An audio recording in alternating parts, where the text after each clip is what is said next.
Hey guys, I am a comic book enthusiast. I also only have one eye, I apologize. But I am a lead editor over at nerdinitiative.com and we review comic books. Our bullpen over there is just absolutely second to none in my opinion. And I love comics. I love talking about them, reviewing them. And a lot of people, in comics, they either just pick them up, read them, drop them. They just rush through them, or they might be like, oh, this didn't go the way that I really wanted it to be.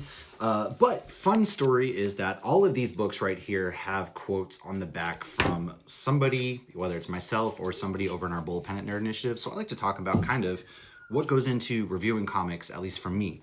I'm a big music fan, for example, and so I always think of comic books as music because your artist, your writers, your letters, it all comes together to make this beautiful, beautiful thing, much like music. And that's such a big, important piece of my life. So if you have your writer, they drive the plot, right? The plot from point A to point B, they build the world that we're in, the story, all of that kind of stuff, much like a lead singer can make or break a band, whether they're very good, they're not so great, they do little things here and there that weave the songs, the lyrics. That's what writing is to me, and I love to look for those details there. Drumming is another really important piece to me because drumming can do those little details. That's artists, they're back there doing the little details to add in these cool effects, these details back in the art, whether it's their facial expressions, whether it's making the scenery around our characters come to life to add aesthetic. That's much like drumming. Like Travis Barker, for example, phenomenal drummer. He does these little things with his drumming that just adds so much depth to songs. And then I love to think of, the colorist. Colorist is very much kind of that guitarist where they can go off on a solo and do some really cool stuff. Art in colors in comic books does that, Absolute Martian Manhunter right now, and also Zatanna. Javier, what he does in those with those abstract colors and those vibrancies. And I also like Alex Sinclair for Sisterhood, for example, too, with the Hyde Street story for Ghost Machine. The coloring, just absolutely crazy. I like to think of that as kind of like some really good guitar work, man. It's just the little instrumentals there.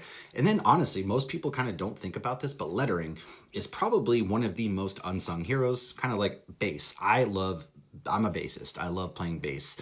Kind of a lost form of art now with backtracking, but the bassist, right, that kind of keeps everything together, the rhythm, everything like that.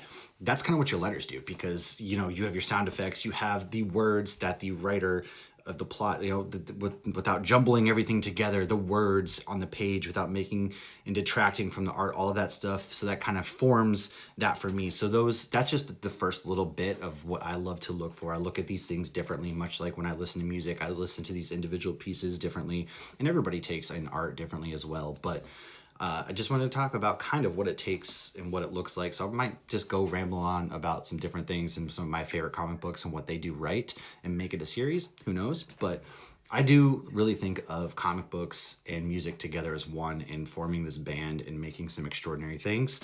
And shout out to the team over at Nerd Initiative. And I would love to see what you guys look for in comic books as well. So let me know.